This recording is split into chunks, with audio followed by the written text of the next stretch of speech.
panji-panji gula kelapa. Kita berani mati demi kejayaan Majapahit. Hidup Majapahit! Hidup Majapahit! Hidup Majapahit! Hidup Majapahit! Hidup Majapahit! Hidup Majapahit! Hidup Majapahit! Majapahit dalam pengucapan bahasa Jawa, sedangkan dalam bahasa Sanskertanya Wilwaktikta, adalah sebuah kemaharajaan yang berpusat di Jawa Timur yang pernah berdiri sekitar tahun 1293 sampai 1527 Masehi. Kemaharajaan ini didirikan oleh Raden Wijaya, menantu Kertanegara, raja di Raja Singosari terakhir, dan mencapai puncak kejayaannya menjadi kemaharajaan raya yang menguasai wilayah yang luas di Nusantara pada masa kekuasaan Raja Hayam Wuruk yang berkuasa dari tahun 1350 sampai 1389. Kemaharajaan Majapahit adalah kemaharajaan Hindu-Buddha terakhir yang menguasai Nusantara dan dianggap sebagai monarki terbesar dalam sejarah Indonesia. Menurut negara Kertagama, kekuasaannya terbentang dari Jawa, Sumatera, Semenanjung Malaya, Kalimantan, Filipina, Kepulauan Sulu, Manila atau Saludung, Sulawesi, Papua, dan lainnya.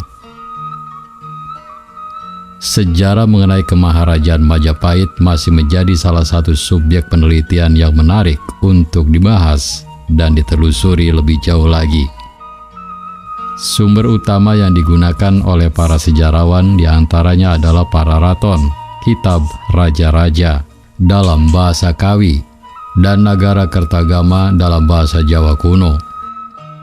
Pararaton menceritakan Ken Arok, pendiri kerajaan Singosari, namun juga memuat beberapa bagian pendek mengenai terbentuknya Majapahit. Sementara itu, Nagara Kertagama adalah puisi Jawa kuno yang ditulis pada masa keemasan Majapahit di bawah pemerintahan Hayam Wuruk. Kakawin Nagara Kertagama pada tahun 2008 diakui sebagai bagian dalam warisan ingatan dunia oleh UNESCO.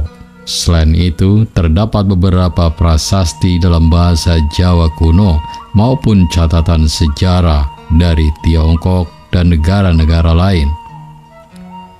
Beberapa sarjana seperti C.C. Berg menganggap sebagian naskah tersebut bukan catatan masa lalu, tetapi memiliki arti supernatural dalam hal dapat mengetahui masa depan. Namun banyak pula sarjana yang beranggapan bahwa garis besar sumber-sumber tersebut dapat diterima karena sejalan dengan catatan sejarah dari Tiongkok, khususnya daftar penguasa dan keadaan kerajaan yang cukup meyakinkan. Pada tahun 2010, sekelompok pengusaha Jepang dipimpin Takajo Yoshiaki membiayai pembuatan kapal Majapahit atau Spirit of Majapahit yang akan berlayar ke Asia. Menurut Takajo, hal ini dilakukan untuk mengenang kerjasama Majapahit dan kerajaan Jepang melawan kerajaan Cina Mongol dalam perang di Samudra Pasifik. Menurut Guru Besar Arkeologi Asia Tenggara, National University of Singapore, John N. Mixes, jangkauan kekuasaan Majapahit meliputi Sumatera dan Singapura, bahkan Thailand, yang dibuktikan dengan pengaruh kebudayaan, corak bangunan candi, patung, dan seni. Bahkan ada perguruan silat yang bernama Kali Majapahit yang populer di Filipina dengan anggotanya dari Asia dan Amerika. Silat Kali Majapahit ini mengklaim berakar dari kemaharajaan Majapahit kuno yang disebut menguasai Filipina, Singapura, Malaysia, dan selatan Thailand. Sebelum berdirinya Majapahit, Singosari telah menjadi kerajaan paling kuat di Jawa. Hal ini menjadi perhatian Kubilai Han, penguasa dinasti Yuan di Tiongkok. Ia mengirim utusan yang bernama Meng Qi ke Singosari yang menuntut upeti. Kertanegara penguasa kerajaan Singosari yang terakhir menolak untuk membayar upeti dan mempermalukan utusan tersebut dengan merusak wajahnya dan memotong telinganya. Kubilai Khan marah dan lalu memberangkatkan ekspedisi besar ke Jawa tahun 1293. Ketika itu, Jayakatwang Adipati Kediri sudah menggulingkan dan membunuh Kertanegara atas saran Arya Wiraraja. Jayakatwang memberikan pengampunan kepada Raden Wijaya, menantu Kertanegara yang datang menyerahkan diri. Kemudian Wiraraja mengirim utusan ke Daha yang membawa surat berisi pernyataan Raden Wijaya menyerah dan ingin mengabdi kepada Jayakatwang. Jawaban dari surat di atas disebut dengan senang hati. Raden Wijaya kemudian diberi hutan tarik. Ia membuka hutan itu dan membangun desa baru.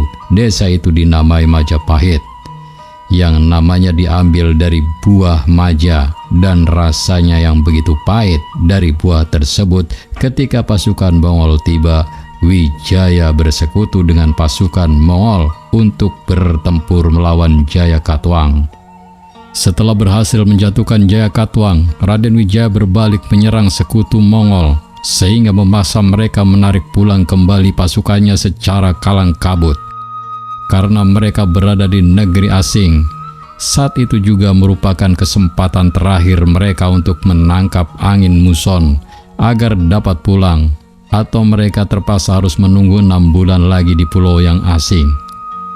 Tanggal pasti yang digunakan sebagai tanggal kelahiran Kerajaan Majapahit adalah hari penobatan Raden Wijaya sebagai raja, yaitu tanggal 15 bulan Kartika tahun 1215 Saka yang bertepatan dengan tanggal 10 November 1293. Ia dinobatkan dengan nama resmi Kertarajasa Jayawardhana.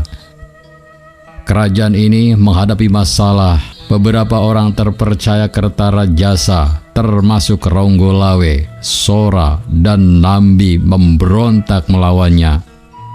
Meskipun pemberontakan tersebut tidak berhasil, pemberontakan Ronggolawe ini didukung oleh Panji Mahajaya, Arya Sidi, Jaranwaha, Lintang, Tosan, Gelatik, dan Tati. Semua ini disebutkan dalam Pararaton.